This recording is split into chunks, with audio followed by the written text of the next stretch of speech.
এই বিশ্বব্রহ্মাণ্ডে সব কিছুই চলে বৈপরীত্য নিয়ে। ভালো থাকলে খারাপ যেমন থাকবেই, সুখ থাকলে দুঃখ যেমন আসবেই, তেমনি দিন থাকলে রাতও কিন্তু থাকতেই হবে। নমস্কার বন্ধুরা, আমরা হলাম চ্যানেল গল্পে গল্পে। আমাদের চ্যানেলে mystery, thriller, horror, suspense, romantic সব ধরনের গল্পই শোনানো হয়ে থাকে। গল্পতে যাবার আগে বলে রাখি, প্লিজ চ্যানেলটা সাবস্ক্রাইব করে নেবেন। এতে আমরা আরও ভালো ভালো গল্প শোনানোর উৎসাহ পাব এবং আমাদের বেশিরভাগ গল্পই আমরা নিজেরাই লিখি। আমাদের আজকের গল্পটি একটি রোমাঞ্চকর কল্প বিজ্ঞান গল্প। আমাদের আজকের গল্পের নাম হল বছর 2040।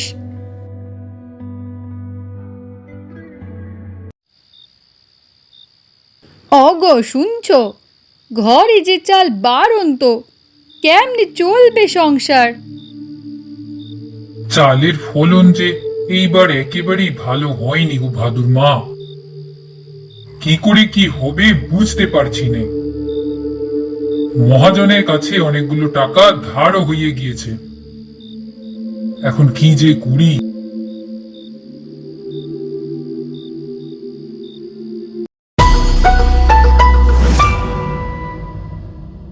জিনিসপত্রের এই মূল্যবৃদ্ধি নিয়ে আপনাদের মতামত কি?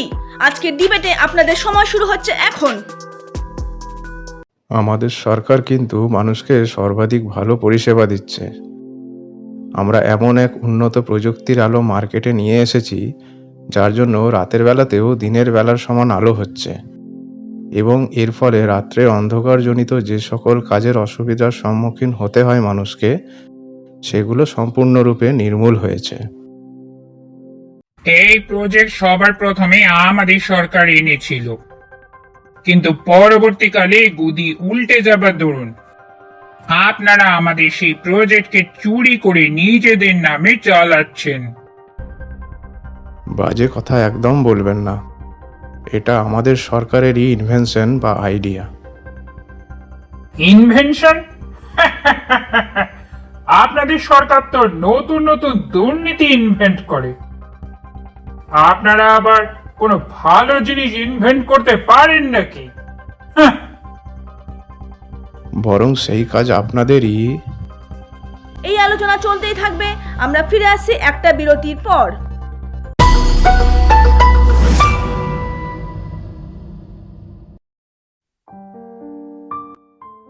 উদিতা আর তার মা এসেছে তার মামার বাড়িতে। উদিতা একটি সরকারি চাকরি করে, রাজ্য সরকারের কৃষি বিভাগে। তার অফিসে এখন পুজোর ছুটি চলছে। উদিতা আর তার ভাই এত বড় হয়ে গেছে, তবু মামার বাড়ির সঙ্গে তাদের সম্পর্ক কিন্তু আজও একই রকম রয়েছে। তার মামার বাড়িটি হল উত্তর 24 পরগনা জেলার বনগাঁতে। অফিস ছুটির দিন উদিতা তাদের কলকাতার বাড়িতে ঘুমিয়ে নয়তোবা ছোটবেলার বন্ধু অভিরূপের সাথে গল্প করে কাটায়। অভিরূপকে তার বন্ধু বলার চেয়ে প্রেমিক বলাটা বেশি সঠিক হবে অবশ্য। এই মাসখানেক হলো। এই পুজোর ছুটির দিনগুলোতে মামার বাড়িতেও তার অবসর যাপনের কাজগুলোর অন্যথা হলো না। উদিতা শুয়েই ছিল, হঠাৎ তার মামাতো বোন টুম্পি এসে দরজা ধাক্কালো। এই দি ভাই, কি করছিস? এই কি আর করব, শুয়ে বসে কাটাচ্ছি। সময় কাটছে না বুঝলি, কিছু একটা করতে হবে। একটা কোনো গেম খেললে হয়। গেম খেলার থেকে ভালো আইডিয়া আমি দিতে পারি। কিরকম? তার জন্য সামান্য একটু কষ্ট করতে হবে, এই আর কি। কি কষ্ট? এই ধর, একতলা ছেড়ে 3 তলায় উঠতে হবে। 3 তলায়? মানে ছাদে না চিলেকোঠার ঘরে? চিলেকোঠার ঘরে। কিন্তু ওই ঘরে তো হ্যাঁ, যাওয়া বারণ। কারণটা হলো ওই ঘরটা ছিল ছোট দাদুর ঘর, যেখানে দাদুর সমস্ত জিনিসপত্র আজও সযত্নে রক্ষিত রয়েছে। আচ্ছা, ছোট দাদুর ঘরে যাওয়া বারণ কেন রে? কারণটা আমি যতদূর জানি, মানে খণ্ড খণ্ড কাহিনী শুনে যা বুঝেছি তা হলো, দাদু তো জানিসই রিসার্চ করছিলেন কিছু একটা বিষয় নিয়ে, কিন্তু কি বিষয় সেটা কেউ জানে না বাড়িতে। আর দাদুর যাবতীয় রিসার্চ বা রিসার্চ রিলেটেড সব কিছু ওই ঘরেই রয়েছে, যেগুলো কোনো অযোগ্যর হাতে পড়লে আজও নষ্ট হয়ে যেতে পারে। তাছাড়া সর্বাধিক প্রচলিত মতবাদ হলো ভূত। মাও আমাকে বলেছিল জানিস, যে ওই ঘরে নাকি মায়ের ছোট কাকু, মানে আমাদের ছোট দাদুর আত্মা আজও ঘুরে বেড়ায়। আর সেই আত্মা নাকি আজও ওই ঘরে তার নিজের রিসার্চ পেপারগুলোকে পাহারা দেয়। আত্মা না ছাই। মানে? মানেটা হলো, আমি গিয়েছিলাম কদিন আগে ওই ঘরে। কি বলছিস রে? তারপর? তারপরেরটাই তো তোকে বলবো বলে গেমটা বাদ দিতে বললাম। আচ্ছা। শোন, আমরা শুনেছিলাম ছোটদাদুর ওই ঘরে ছোটদাদুর যাবতীয় ব্যবহারের সামগ্রী রয়েছে। আমার বরাবরেরই জানার ইচ্ছে ছিল দাদু কি এত সিক্রেট জিনিস ব্যবহার করত। তো সেখানে গিয়ে বিশেষ কিছু পাইনি। আগুন লেগে দাদু মারা যাওয়ার সময় দাদুর সাথে দাদুর সমস্ত জিনিসপত্রগুলোতেও আগুন লেগে সব পুড়ে যায়। কিন্তু একটা জিনিস আমি পেয়েছি, আর সেটাই আমি ওই ঘর থেকে লুকিয়ে তোর জন্য নিয়ে এসেছি। আমার জন্য? কেন? দেখ, দাদু একজন বিজ্ঞানী ছিলেন, সেটা আমরা জানি। প্রধানত দাদু ছিলেন এন্টোমোলজিস্ট বা কীটতত্ত্ববিদ, মানে পোকামাকড় ছিল দাদুর ভালোবাসা। সেগুলো নিয়েই সর্বক্ষণ দাদু নিজের ঘরে পড়ে থাকতেন। হ্যাঁ, আর সেই রকমই একটা পোকার কামড়েই তো দাদুর হাতে ধাক্কা লেগে দাদুর পাশে রাখা লণ্ঠনটা উল্টে দাদুর কাগজপত্রে আগুন লেগে যায়। সেখান থেকে দাদুর শরীরেও আগুন লেগে দাদু মারা যান বলে শুনেছি। ঠিক তাই। আর সেই কাগজগুলো বাঁচাতে গিয়েই তো দাদুর গায়ে আগুন লাগে। আচ্ছা।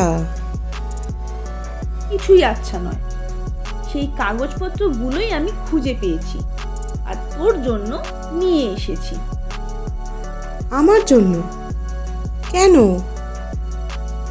কারণ এতে কৃষি বিষয়ক বেশ কিছু তথ্য দেওয়া রয়েছে, যা আমার মাথায় ঢোকেনি।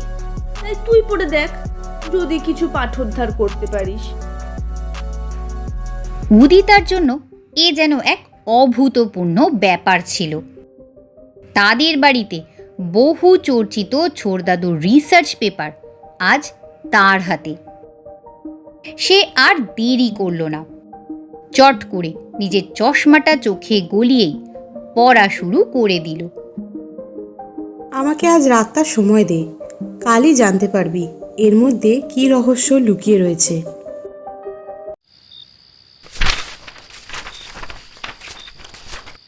উদিতা সেদিন গভীর রাত পর্যন্ত সেই কাগজপত্রগুলো বেশ খুঁটিয়ে খুঁটিয়ে পড়ল।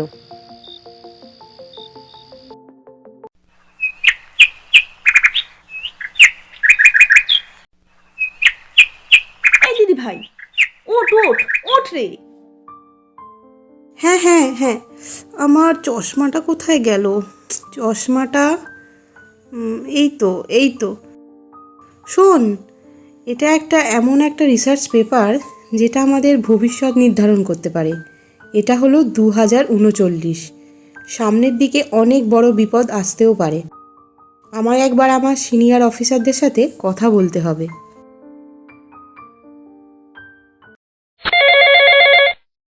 স্যার, একটু কথা ছিল। হ্যাঁ, বলো। স্যার, আপনাকে কিছু দেখানোর আছে। আসলে আমার ছোট দাদু, মানে আমার গ্র্যান্ডফাদার, উনি ছিলেন একজন এন্টোমোলজিস্ট। উনি বিভিন্ন কীট পতঙ্গ নিয়ে রিসার্চ করতেন, এবং সেই রিসার্চ পেপারটি উনি সম্পূর্ণ করতে পারলেও একটি দুর্ঘটনায় সেই রিসার্চ পেপারের শেষের দিকের বেশ কিছু অংশ পুড়ে যায়। কিন্তু তবু যদি আপনি একবার প্রথম দিকটা পড়ে দেখতেন। ठीक है, कल लेके आ जाना।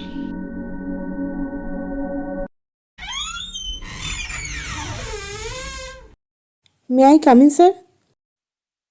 হ্যাঁ, তুমি কাল যে রিসার্চ পেপারটা আমাকে পাঠিয়েছিলে, it's completely bogus and baseless.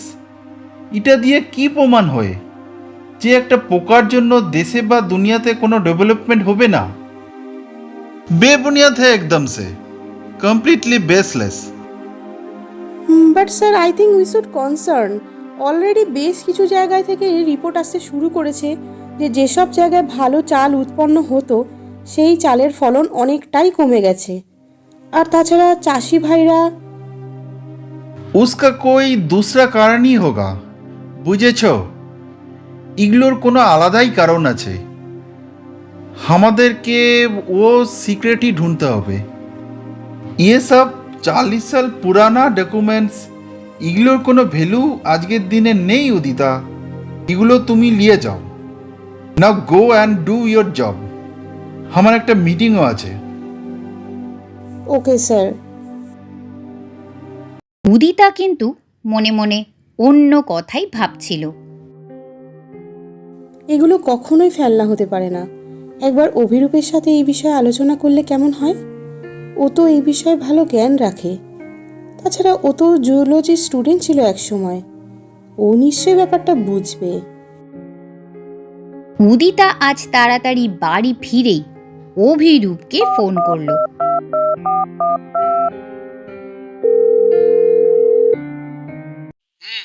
বলো। খুব গুরুত্বপূর্ণ কথা আছে। কি কথা? ফোনে না, দেখা করতে হবে। ঠিক আছে, কখন বলো? এখনই পারবে? মনের ক্যাফেটাতে। ওকে। তোমার আমার ছোটদাদুর কথা মনে আছে তো? আছে। এগুলো হলো দাদুর রিসার্চ পেপার। টুম্পি বের করেছে দাদুর ঘর থেকে। কি আছে এতে? এতে লেখা আছে একটা ঘটনা আর কিছু তথ্য। কি রকম? তোমায় তবে পড়ে শোনাই। এই বিশেষ পোকাটি আমাদের খাদ্যের যোগান দেয়। হ্যাঁ, একদমই তাই। এই পোকার জীবিত থাকা আমাদের মানব সভ্যতার জন্য অত্যন্ত প্রয়োজনীয়। এই পোকার সায়েন্টিফিক নাম হলো ক্যালিওপটেরাস অ্যাগ্রিয়েন্সিস, তবে আমরা একে চলতি ইংলিশে নাম দিয়েছি অ্যাগ্রোনিক্স বিটল নামে। এই অ্যাগ্রোনিক্স বিটল আসলে এমন একটি পোকা যা মাটি কর্ষণ করে, এবং এদের শরীরের মধ্যে থেকে এরা এমন একটি বিশেষ কেমিক্যাল জাইলোজেনিয়াম ক্ষরণ করে, যা মাটির উর্বরতা বাড়ানোর জন্য অত্যাবশ্যকীয় একটি উপাদান। এই কেমিক্যাল যদি তারা তাদের শরীর থেকে নির্গত না করে, তাহলে মাটিতে শস্য ফলন ধীরে ধীরে কমতে শুরু করবে। এইবার মনে প্রশ্ন জাগতেই পারে যে এই পোকা নিজের শরীর থেকে এই বিশেষ কেমিক্যাল নির্গত করবে না কেন? তাহলে এর উত্তর হলো, তার জন্য এই পোকাগুলোকে জীবিত থাকতে হবে। এবার আবারও মনে প্রশ্ন আসছে যে এরা জীবিত থাকবে না কেন? এখন সেই জীবিত না থাকার কারণেই বর্ণনা করতে চলেছি আপনাদের কাছে। আমার বর্তমান বয়স হলো 61 বছর। এই ঘটনা আজ থেকে প্রায় 45 বছর আগের। আমাদের পূর্বপুরুষদের বাড়ি তখন ছিল বাংলাদেশের যশোরে। একদিন সন্ধ্যাবেলায় আমি আর আমার বন্ধু হরে দুজনে বসেছিলাম আমাদেরই গ্রামের ধান ক্ষেতের ধারে। হরে হঠাৎ আমাকে সেখানে অপেক্ষা করে থাকার কথা বলে তার ঘরের দিকে উঠে গেল। বেশ কিছুক্ষণ ধরে হরের জন্য অপেক্ষারত থাকার সময় নিজের হাতে ধরে থাকা একটি কাঠি দিয়ে আমি মাটিতে আঁকিবুকি কাটছিলাম। এই প্রসঙ্গে বলে রাখি, বেশ কিছুদিন হয়েছে সেই সময় ধান কাটা হয়ে গেছে জমি থেকে, এবং ধানি জমি শুকনো এবং ফুটিফাটায় পরিপূর্ণ ছিল। আমি সেই কাঠিটি দিয়ে শুকনো ধানি জমিতে আঁকিবুকি কাটার সময় খেয়াল করলাম একটি বিশেষ গোত্রীয় পোকা লাইন দিয়ে সেই জমির ওপর দিয়ে চলেছে।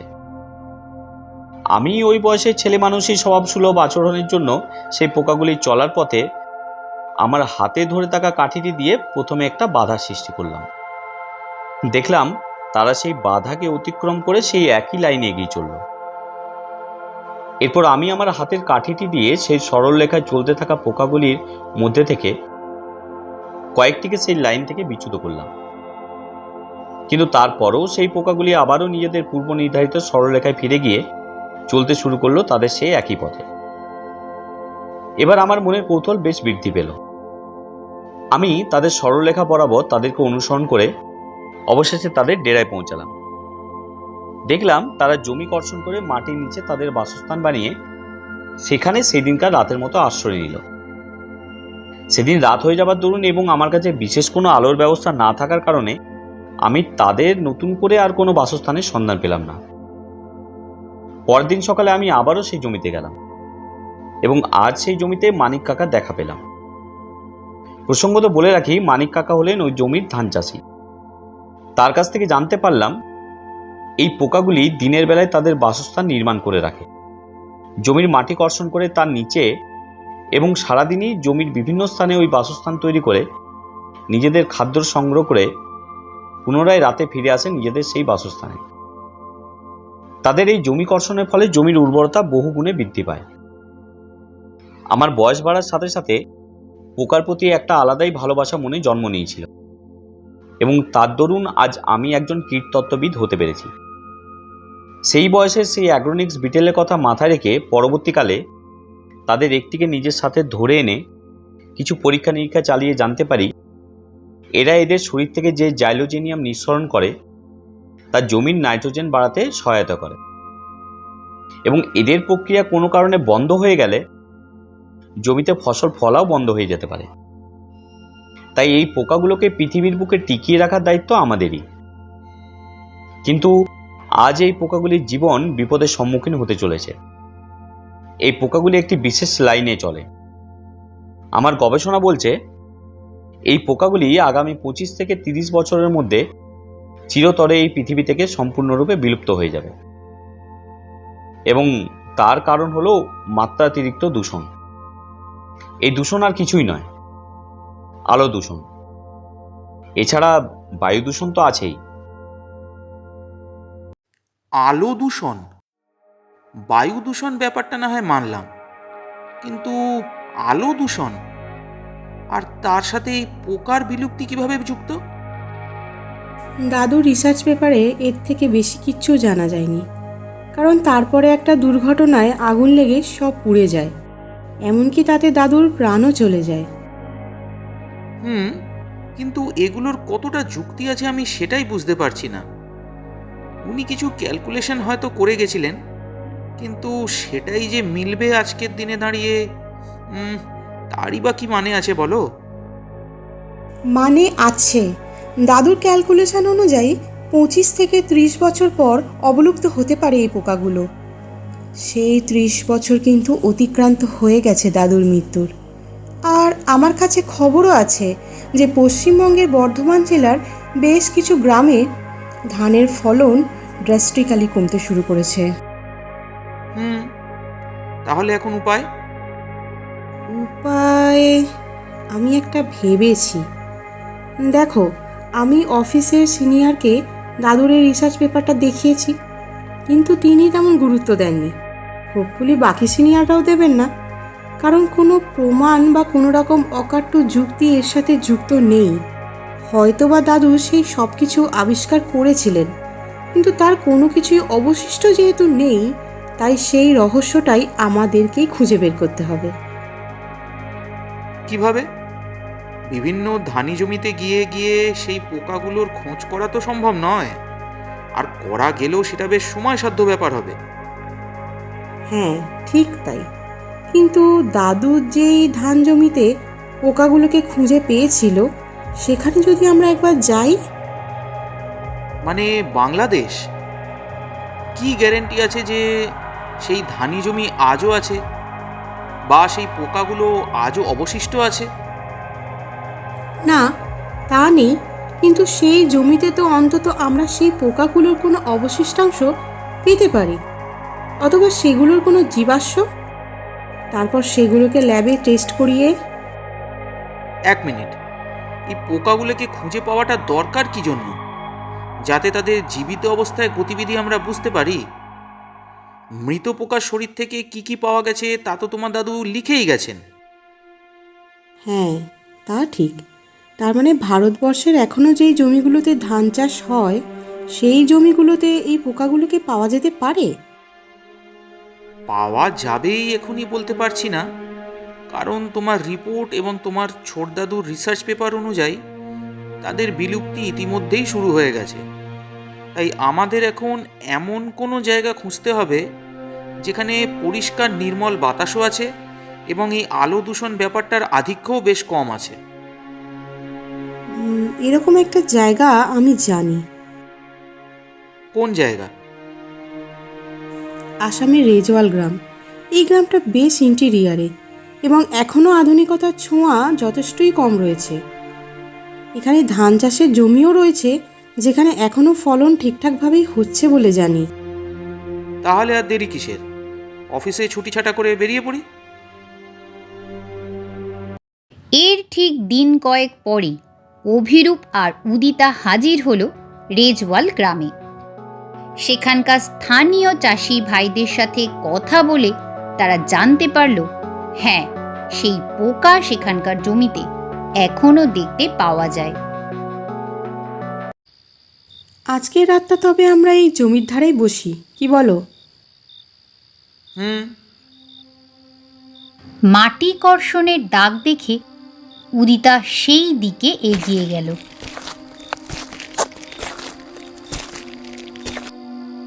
এই দেখো, তার মানে এই হলো ওদের বাসস্থান। ওরা কি এর মধ্যেই আছে? একটা কাঠি দিয়ে বরং এই পোকাগুলোর তৈরি করা এই গর্তটাতে একটু খুঁচিয়ে দেখি। দাঁড়াও দাঁড়াও, 1 মিনিট। একটা লাইন দেখতে পাচ্ছি ওই দিকটায়। এইখানে কি কিছু পাবো না আমরা? ওদের ওই আস্তানায় ওরা চলেই এসেছে।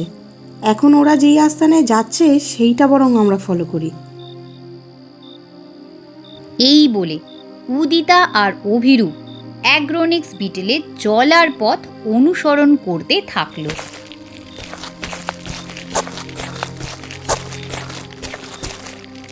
এরা একটা সরল রেখা বরাবর চলছে, আর দাদু এদের দিকভ্রষ্ট করার চেষ্টাও করে দেখেছিল। এরা আবার নিজের জায়গায় ফিরে এসে সেই একই লাইনে চলতে থাকে। অর্থাৎ এরা কোনো একটি নির্দিষ্ট কিছুর দ্বারা এদের পথ নির্ধারণ করে, কারণ এদের কাছে তো আর ম্যাপ নেই। আর সেটা কি হতে পারে? আচ্ছা, আগেকার দিনের নাবিকরা সমুদ্রপথে রাস্তা হারালে সঠিক রাস্তা খুঁজে পেত কিভাবে? তারার মাধ্যমে। হ্যাঁ, রাইট, তারার মাধ্যমে। তার মানে এরাও... এক্স্যাক্টলি, এটা ছাড়া আর কিছুই হতে পারে না। কিন্তু কোন তারা? এই বলে উদিতা আকাশের দিকে তাকালো, আর এইবার অভিরূপও তার সাথে আকাশের দিকে তাকিয়ে আকাশের দিকে আঙুল নির্দেশ করে বলল, আমার ধারণা অনুযায়ী ধ্রুবতারা। দেখো, ধ্রুবতারা আকাশের ঠিক যেই স্থানে অবস্থান করছে, এই পোকাগুলোও ঠিক সেই দিক বরাবরই কিন্তু চলছে। এবং আরও একটি অদ্ভুত জিনিস লক্ষ্য করো, এই পোকাগুলোর প্রতিটা বাসস্থান কিন্তু ধ্রুবতারার দিকে, অর্থাৎ ধ্রুবতারার ঠিক নিচে। হ্যাঁ, তাই তো। কিন্তু এরা অবলুপ্তির পথে। 1 মিনিট, এখান থেকে আকাশের দিকে ভালো করে খেয়াল করে দেখো অভিরূপ। মেঘমুক্ত আকাশে কত তারা, যেন কত ঝলমল করছে, অগুন্তি তারা। আমি কিন্তু আমার বাড়ির ছাদ থেকে দেখি না বহু বছর হয়ে গেছে। উত্তরটা এবার পেলে? মানে? আলো দূষণ। তার মানে আমাদের শহর বা শহরতলিগুলোতে সূর্যের আলো নেভার পরেও যে তীব্র আর্টিফিশিয়াল আলোরশ্মি আমরা দৈনন্দিন জীবনে ব্যবহার করি, তার ফলেই রাতের এরকম ঝলমলে নির্মল আকাশ আমরা দেখতে পাই না। হ্যাঁ, ঠিকই আন্দাজ করেছো বলে আমার মনে হয়। আমরাও এই আলো দূষণ এবং সেই সঙ্গে গাড়ি এবং কলকারখানার ধোঁয়াজনিত বায়ু দূষণের কারণে যে নির্মল আকাশের তারাদের খুঁজে পাই না, এরাও তাই। সেই একই কারণে শহর বা শহরতলিতে আকাশের তারাদের মধ্যে ধ্রুবতারাকে খুঁজে না পেয়ে, দিকভ্রান্ত হয়ে নিজেদের বাসস্থান খুঁজে না পেয়ে ক্লান্ত হয়ে পথেই মারা যাচ্ছে। এখন তবে উপায়? এই ছোট্ট প্রাণকে বাঁচাতে না পারলে যে আমরাই ধ্বংস হয়ে যাব।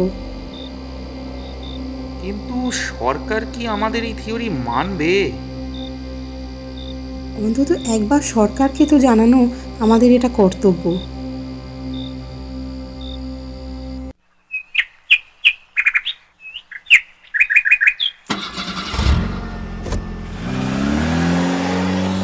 অভিরূপ আর উদিতা আসাম থেকে ফেরার পথ ধরেছিল। এই পুরো ব্যাপারটা নিয়ে তারা দুজনেই ভীষণভাবে উত্তেজিত ছিল।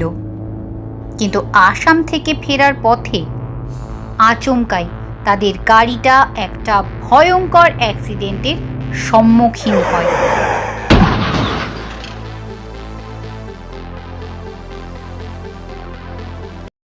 স্যার, আপনি এটা বিশ্বাস না করলেও সত্যিটা বদলে যাবে না। আমি আপনাকে অনুরোধ করছি একজন রিসার্চ টিম অ্যাপয়েন্ট করার জন্য। তারাই না হয় এই অ্যাগ্রোনিক্স বিটেলের অবলব্ধির রহস্য উদ্ঘাটন করুক। How rubbish you are talking about Udita? একজন শিক্ষিতা মেয়ের মুখে এইসব কথা মানায় না। আর তাছাড়া তুমি চাইছো এই কি যেন নাম বললে, অ্যাগ্রোনিক বিটেল নাকি? তার জন্য আজকের দিনে সবচেয়ে জরুরি টিএনএল লাইট মানে দ্য লুমিনার নেক্সাসকে আমরা বর্জন করব সমাজ থেকে। Are you gone crazy? এই লাইটের উপকারিতা তোমার জানা নেই? সূর্য তো মাত্র 12 ঘন্টা, আর পরবর্তী 12 ঘন্টা এই আলো না থাকলে হাসপাতালগুলো চলবে কি করে? সেখানে বড় বড় অপারেশনগুলো কি করে হবে? এখনকার দিনে রাতেও স্কুল কলেজগুলো চলতে পারছে শুধুমাত্র এই লুমিনারের নেক্সাসের জন্য। এই 2040 সালে এসে একে বর্জন করা কোয়াইট ইম্পসিবল। আর তুমি বলছো এই লাইট ব্যান করে দিতে?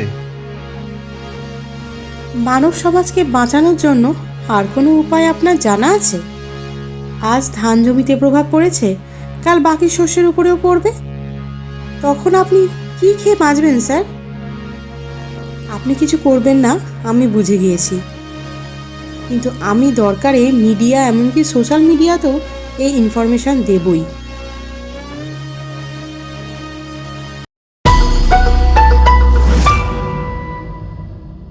আজ এই 2040 সালে এমন একটা পরিস্থিতির মধ্যে এসে দাঁড়িয়েছি যেখানে মানুষের খাদ্য সংকট চরমে। আমরা একটা সংবাদ পাঠের জন্য এখন এআই ব্যবহার করছি, অথচ দুবেলা পেট ভরে নিজের খাবারটুকু জোগাড় করতে পারছি না। আমাদের দেশে এই মুহূর্তে যে এমার্জেন্সি সিচুয়েশন চলছে, মানুষের ঘরে ঘরে যে হাহাকার, যে খাদ্য সংকট, তার জন্য দায়ী কে? সেই প্রসঙ্গে আমরা পরে আসছি। তার আগে নবরূপ নিউজ চ্যানেলে তোমাকে স্বাগত জানাই উদিতা। আমি নিউজ সঞ্চালিকা অঙ্কিতা। বলো, তুমি কি বলতে চাও? আজ এই 2040 সালে আজ যে দুর্ভিক্ষের পরিস্থিতি হয়েছে, মানুষের ঘরে খাদ্য শস্যের টান পড়েছে, অথবা বিদেশ থেকে অতিরিক্ত মুদ্রা খরচ করে যে খাদ্য শস্য আমাদের দেশে আমদানি করা হচ্ছে, তা আজ থেকে 1 বছর আগেই আমি সকলকে জানাতে চেষ্টা করেছিলাম, কিন্তু জোর করে আমার মুখ বন্ধ করে দেবার চেষ্টা করা হয়েছিল। আমার ছোটদাদু মারা যাওয়ার আগে যে রিসার্চ পেপারে লিখে রেখে গেছিলেন, এবং আমি ও আমার বন্ধু পরবর্তীকালে কিছু পর্যবেক্ষণের মাধ্যমে একটি ডকুমেন্টেশন প্রস্তুত করে আজ মিডিয়ার সামনে এসেছি। আমার বন্ধু আর এই পৃথিবীতে নেই। সেদিন আসাম থেকে ফেরার সময় আমাদের গাড়িতে পিছন থেকে ধাক্কা মারে একটি বড় ট্রাক। তাতে আমারও প্রাণ বাঁচলেও আমার বন্ধু, আমার ফিয়ান্সে অভিরূপ চক্রবর্তী প্রাণে বাঁচেননি। কিন্তু তার আর আমার এই জার্নিতে এই সকল প্রকার পর্যবেক্ষণকে আমি আজ গোটা পৃথিবীর সামনে নিয়ে আসতে চাই। ইকোসিস্টেমে প্রত্যেককেই আমাদের প্রয়োজন। একটি ছোট পোকাও আমাদের খাদ্য সংকট সৃষ্টি করতে পারে, তাই তাকে রক্ষা করাটাও আমাদের কর্তব্য, কিন্তু আমরা তা পারি না। আমাদের এই পরিস্থিতির জন্য আজ আমরাই দায়ী, আমরা নিজেরাই।